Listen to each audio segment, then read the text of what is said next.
What is up, guys? Welcome back to the channel. Today we are going to be working on this 05 Dodge Ram. This is a really cool truck, and I really don't think you guys will believe how many miles this thing has on it for how clean it is. It's got a Bradford built flatbed, it's a quad cab, four-wheel drive dually, obviously. Engine is super clean. Body is super clean.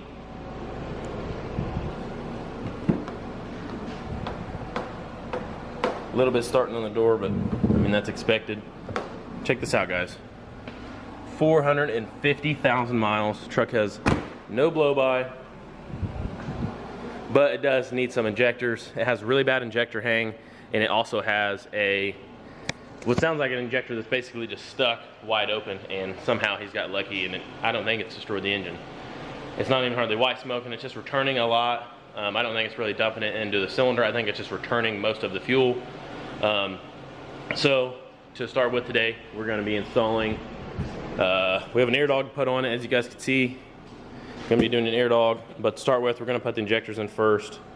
And we have new lines. He got this from Injectors.com, and I think these were a pretty fair price on these. I think I'm going to start getting injectors from them. But these are brand new Bosch injectors, just stock. So we're going to, it also came with new lines, new connecting tubes, and a valve cover gasket. So kind of gives you all the parts you're going to need to do the job, which is cool because, you know, they could just send you the injectors. You have to buy the flow tubes and stuff separate. Lines, the lines can be pretty bad on these, about rusting out. These ones aren't in terrible shape. These ones would have definitely probably been reusable, but we're going to get started, guys, today by pulling the intake horn, the valve cover, all the fuel lines, and going through and replacing these injectors. So I'm going to start with getting it tore down to where the injectors can be pulled out. So valve cover, intake horn, you guys get it. But let's get started.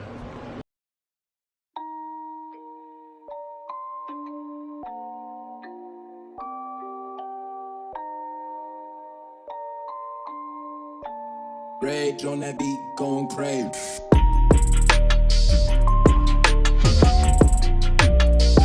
Alright, guys, jump forward some time. My camera died halfway through my time lapse, but I got the old injectors out here.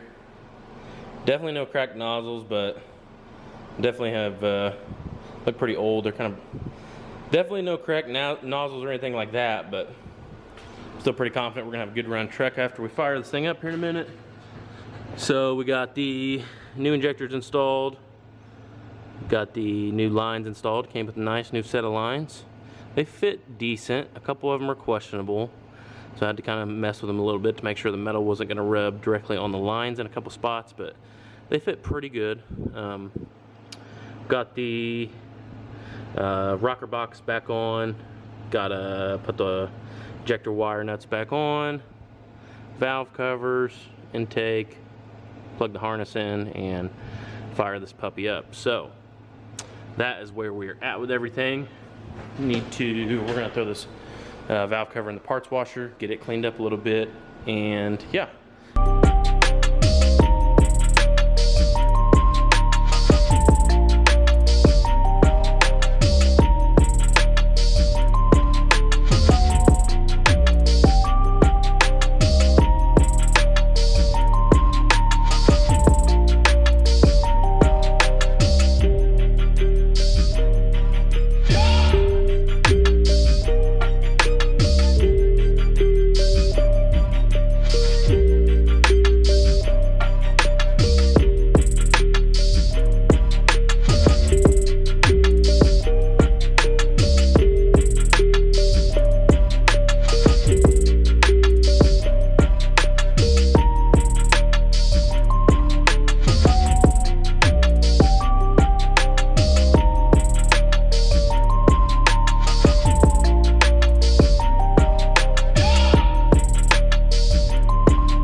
Guys, we're about to start the truck.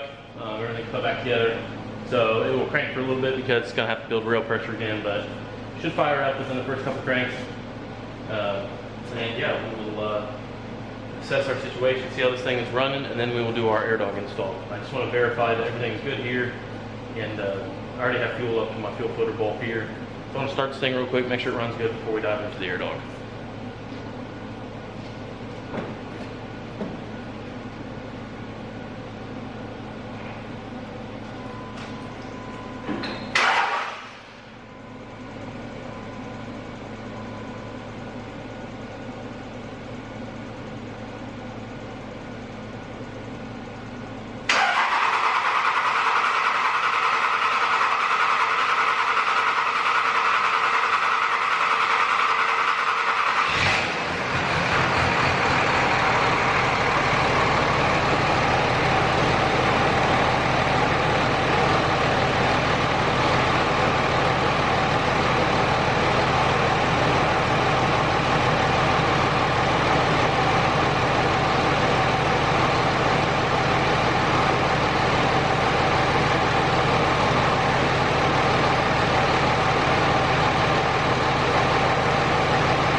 Alright guys, as you can tell, truck definitely does run pretty good, a lot better than it was. I don't know if I did a video before so you guys could hear how bad the injectors were hanging, but it sounds really healthy in my opinion. Take care of our small little misfire that we had, and there's no injector hang now, so definitely a good idea to put injectors in these things when they're higher miles and they start hanging like that, because it can wash out a cylinder, but in his case, we didn't have to deal with that. At this point, we're gonna clean the engine bay real quick. Everything we touch, we got grease on some stuff, and then we will start the AirDog installation. But yeah, that went pretty good. Injectors are in about 2 hours 45 minutes. It calls for 4. Did it in about 2 hours 45.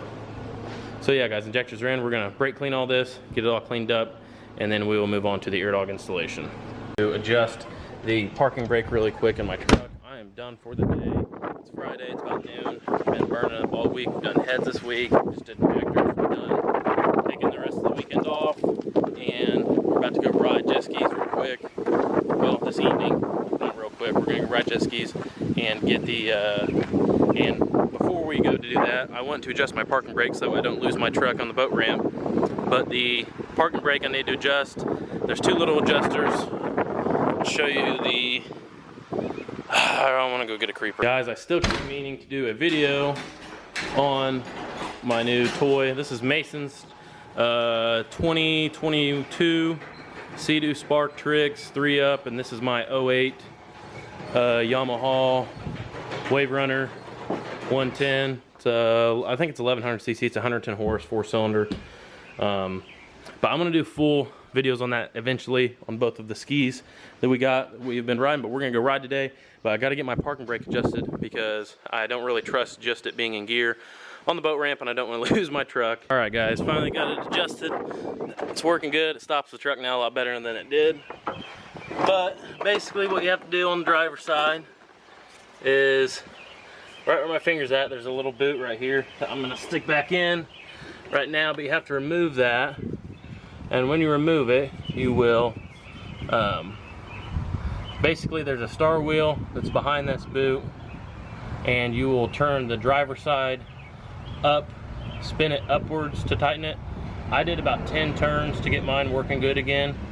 And then on the passenger side, it is on the bottom, and then you spin it downwards to tighten it. And I did the same on that side. All right guys, we are installing the draw straw in this truck. It's this piece here with this nut, and I'm trying to find a nice decently flat spot I can, but there's like a big tank baffle up in there. So basically right there, got to drill a hole in that for the draw straw, and then I'm going to show you guys how to cut it and measure it so it won't get stuck to the bottom of the fuel tank. The truck does have half a tank of fuel in it right now, and the tank is bellying, as you guys can probably see.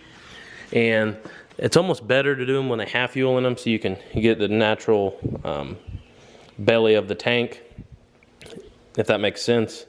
And we will also install it so that way when the tank does come up and it pushes on the tube, it will not suck it to the bottom, cause the truck to die. So we're gonna get a hole drilled, and then I'll show you guys how to cut this. All right guys, you can see how I cut the draw straw to go in the tank. This will allow it to not stick to the bottom.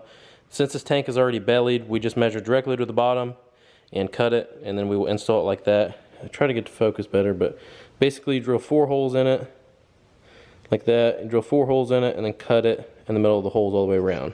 All right guys, we got the draw straw installed, and guys, I got pretty lucky. If I'd have moved this over this way too much, I'd kind of interfered with my fuel level. So if you do put one in the same spot as me, move it over to the right a little bit more. But I was able to position the fuel module where we will be fine. So I cut there's a fuel line in this. This is the outlet. Normally the outlet, I turned it into the AirDog return just by cutting it so it can just dump down into the fuel tank. So I cut that, and then I cut the wires to the fuel pump, but we don't even need to worry about doing that if you don't want to, because the AirDog wiring harness will shut the power off going into this fuel tank. All right, I want to show you guys what it looks like in the truck on top of the fuel tank now that we have the mods done. So we have our splitter here. It comes our wiring harness. This plugs into the factory wiring harness, and then the other end of it plugs into the sending unit. That detonates power to the sending unit, or to the fuel pump part of the sending unit. We'll still allow the fuel level sensor to reach. This is our AirDog return going to our factory suction location. This is our draw straw suction line going to the AirDog. And it goes up through here like that with the wiring harness. Both of them do. They come in like that. So we missed a little booger right there, but now we're gonna run all this wiring up to the front of the truck. Oh yeah, let's get that. Man, where was the good click at? That was not a good click at all. It's not a good click. Do you have another one you can get us a good click for? Here, check this out. There you go, get it a good click. Oh, and you cut it upside down, leaving, oh my God, unreal. Absolutely unreal. All right guys, we got Tim's 05 Dodge back on the road. Just taking it on a test drive with the new injectors installed and the AirDog lift pump. So we're just taking it down the road here. Gonna get it up to speed, get it on a couple times, make sure everything seems good, and then this thing will be ready to go home. But I don't know, we may be doing a couple more mods to it. I think he was wanting to put a Smarty on it, exhaust, and possibly an upgraded turbo. So we'll just have to see what he wants to do, if we're gonna keep it or if he's gonna come get it, we're gonna order the parts. I don't know yet, so that's where we're at. What's up guys? Last time we talked was like, shoot, I don't even know. Sunday, I think. Today is Thursday, I believe. And a lot really hasn't happened, to be honest with you guys. Been kind of lazy last couple of days, but riding one day. And yesterday I just took a really long drive. Monday we mowed, Tuesday went riding, Wednesday, which was yesterday, I drove to Cincinnati, Ohio, and picked up an engine for the Ford Focus that we are going to be doing an engine swap in. So here it is guys, in the bed of the truck. They didn't give me a pallet.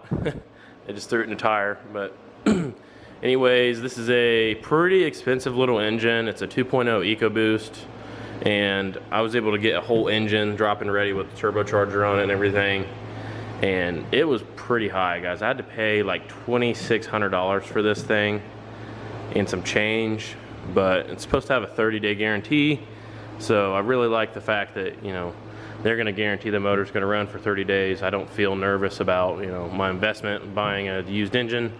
So we're going to get it out of the truck here, and we have a couple other things we have to work on before we can get to swapping this engine. This will probably be a separate video, to be honest with you guys.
All right, guys, getting the head pulled off this 12 valve here.